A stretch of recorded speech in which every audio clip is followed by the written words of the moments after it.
Tahukah kamu, ada seorang manusia yang karena kelembutannya, malaikat pun merasa malu kepadanya.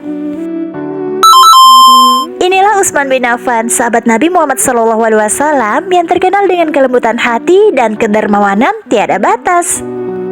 Ia adalah miliarder di zamannya, namun seluruh kekayaannya ia habiskan untuk membela Islam. Ketika Madinah kekurangan air, Utsman membeli sumur milik seorang Yahudi dengan harga sangat mahal, lalu diserahkan kepada umat secara gratis. Ketika pasukan Tabuk kekurangan perbekalan, Utsman menyumbang 1000 unta, lengkap dengan pelana dan peralatan perang. Bahkan Nabi Muhammad SAW bersabda, tidak ada yang membahayakan Utsman setelah apa yang ia lakukan hari ini.